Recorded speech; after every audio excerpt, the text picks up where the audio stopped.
Good morning, beloveds. Sorry about yesterday. I just had too much to do, and I didn't want to rush the reading. So I was like, you know what? We'll just put a pin in it and do it again tomorrow. Do it tomorrow. That's the advantage of not doing a 365. I didn't have to make it up. Not that I couldn't have. I could have done it last night, but I didn't want to step on David's feet. Okay, so we are this version of the Science Mind, if you have that one. We are starting chapter 18. I don't know how long it is. I didn't even look. I just went ahead and said part 1 because, we are on 294 and chapter 18 with the law of attraction, and we are starting with the section called Thought Atmosphere. Spiritual mind healing is a result of the constructive use of a mental law which the world is gradually beginning to understand. Since we are thinking beings and cannot stop thinking, and since creative mind receives our thought and cannot stop creating, it must always be creating something for us. What it will make depends wholly upon what we are thinking, and what we shall attract will depend upon that which our thoughts dwell.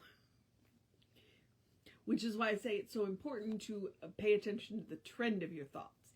Each individual thought's not necessarily a problem. You're gonna get occasional weeds. That's okay. Just make sure that the weeds don't multiply. Weed your garden. Thought can attract to us that which we first mentally embody, that which has become a part of our mental makeup, a part of our inner understanding. Every person is surrounded by a thought atmosphere. This mental atmosphere is the direct result of their conscious and unconscious thoughts, which in its turn becomes the direct reason for and cause of that which comes into their life. Through this power, we are either attracting or repelling. Like attracts like, and it is also true that we may become attracted to something which is greater than our previous experience by first embodying the atmosphere of our desire. Taking as the starting point the idea that the essence of a person's life is God, it follows that they use the same creative process. Everything originates in the one, comes from the same source, and returns to it again. As God's thoughts... hang on. Let me restart that sentence. As God's thought makes worlds and peoples them with living things, so our thought makes our world and peoples it with our experiences. By the activity of our thought, things come into our life, and we are limited only because we have not known the truth. We have thought that outside things controlled us, which when all the time we have had that within which could have changed everything and given us freedom from bondage. Everyone automatically attracts to themselves just what they are, and we may set it down that whatever we are, however intolerable the situation may be, we are just where we belong. There is no power in the universe but ourselves that can free us.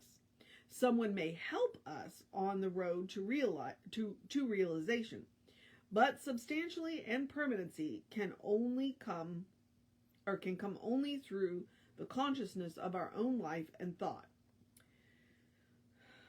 A person must bring themselves to the place in mind where there is no misfortune, no calamity, no accident, no trouble, no confusion, where there is nothing but plenty, peace, power, life, and truth. They should definitely daily, using their own name, declare the truth about themselves, realizing that they are a reflection They are reflecting their statements into consciousness, and that they will be operated upon by it. Oh, I know.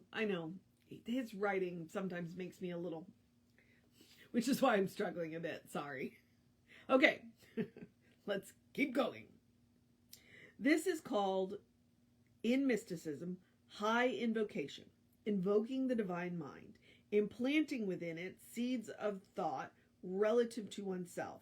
And this is why some of the teachers of olden times used to instruct their pupils to cross their hands over their chest and say, "Wonderful, wonderful, wonderful me." Definitely teaching them that as they mentally held themselves, so they would be held. Act as though I am and I will be. One of the ancient sayings is that to the person who can perfectly practice inaction, all things are possible. Honestly, that sounds like Buddhism. Because of course, Ernest doesn't cite his sources. This sounds like a contradiction until one penetrates the inner meaning, for it is only when one completely practices inaction that they arrive at the point of the true actor. For they then realize that the act and the actor are one and the same, that cause and effect are the same, which is simply a different way of saying, know the truth, and the truth shall make you free. To reduce the whole thing to its simplest form, whatever one reflects into mind tends to take form. Now, he could have just said that, right? But that's what we're talking about. Consciousness, consciousness, consciousness. Where your attention goes is where your power goes. What you think about is what, yeah. All right. Okay. Let's see. Every business, oh, no, I'm in a new section now. We are doing attraction of personality. Every business, every place, every person, everything has a certain mental atmosphere of its own. This atmosphere decides what is to be drawn to it. For instance, you never saw a successful person who went around with an atmosphere of failure. Successful people think about success. A successful person is filled with that subtle something that permeates everything that they do with an atmosphere of confidence and strength. The person who says to themselves, I have no personality with which to attract people, has been laboring under a delusion. They need to be disillusioned. They must be shown that there is but one person. This person is manifested through every living soul. It is the personality. It is complete. The ones to whom we are most strongly attracted are not necessarily the ones who are the most beautiful physically, but are the ones from whom we receive that subtle emanation, that something. What is that something? It is that which emanates from within. It is the inner recognition of reality. Now we know, and knowing means using the law in a constructive way. Okay, he's quoting Jesus here. I and my Father are one. Okay? This is the spirit, the strength for the weak, and the life for all who believe. We can so fill ourselves with the drawing power of attraction that it becomes irresistible. Nothing can hinder the person who knows that they are dealing with the one power that creates all from itself, moves all within itself, and yet holds everything in its place. One with the infinite mind, one with the personality of God, we should let this ring through our mind each day, many times each day, and we shall never again say, I have no personality. We have all personality. And that time he used a capital personality. Oh my goodness.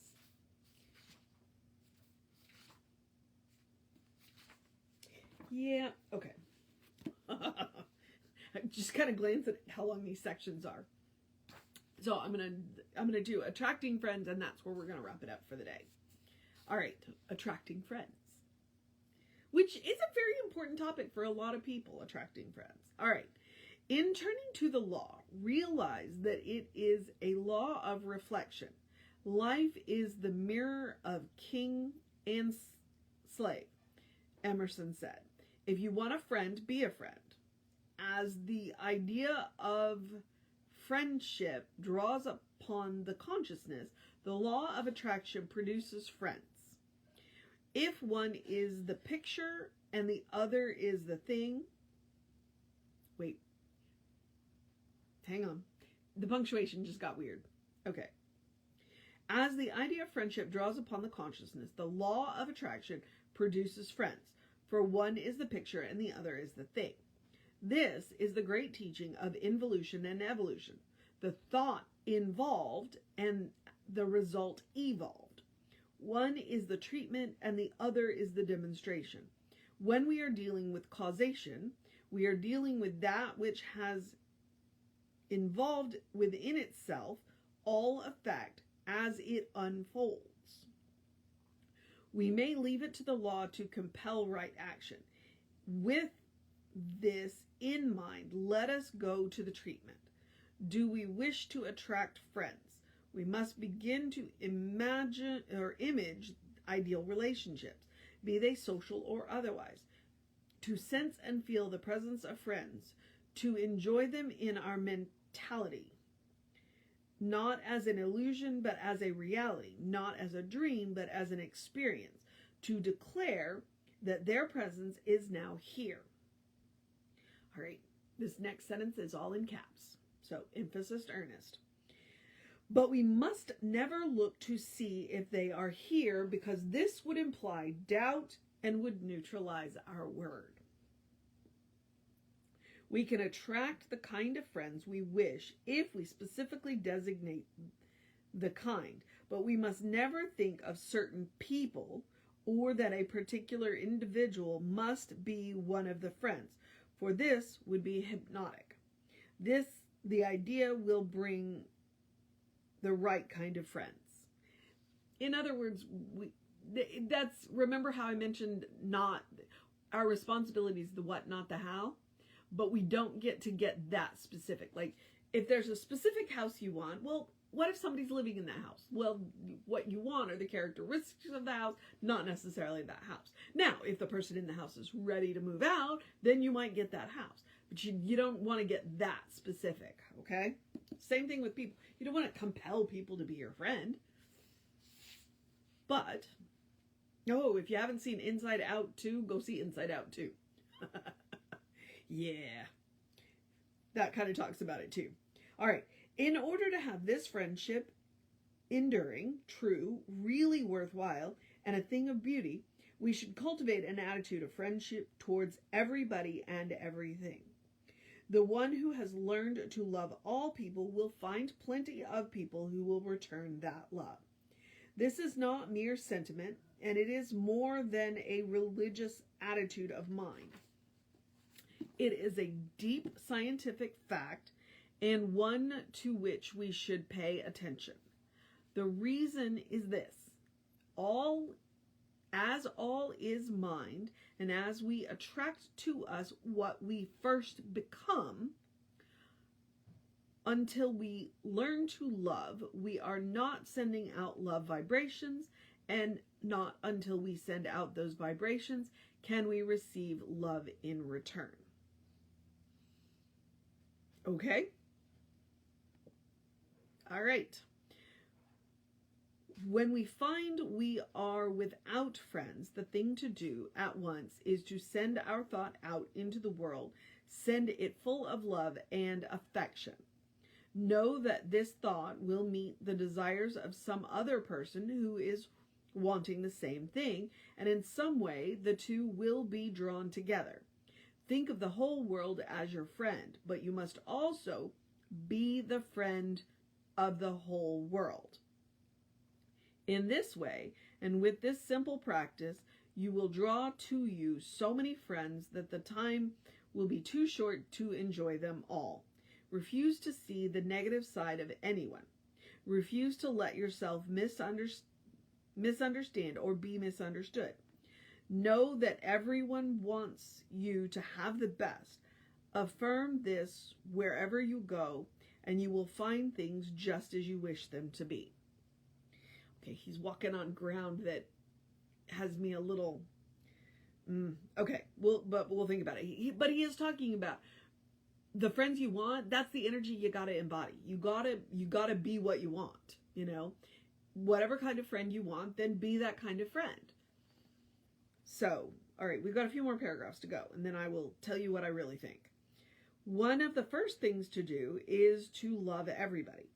If you have not done this, begin to do so at once. There is always more good than bad in people, and seeing the good tends to bring it forth. Love is the grandest healing and drawing power on earth. It is the very reason for our being, and that explains why it is that people should have something or someone to love. The life that has not loved has not lived. It is still dead. Love is the sole impulse for creation, and the person who does not have love is the greatest, who does not have love as the greatest incentive in their life. Wait, what? Okay. Love is the sole impulse for creation, and the person who does not have love as the greatest incentive in their life has never developed the real creative instinct. Okay, I see what happened there.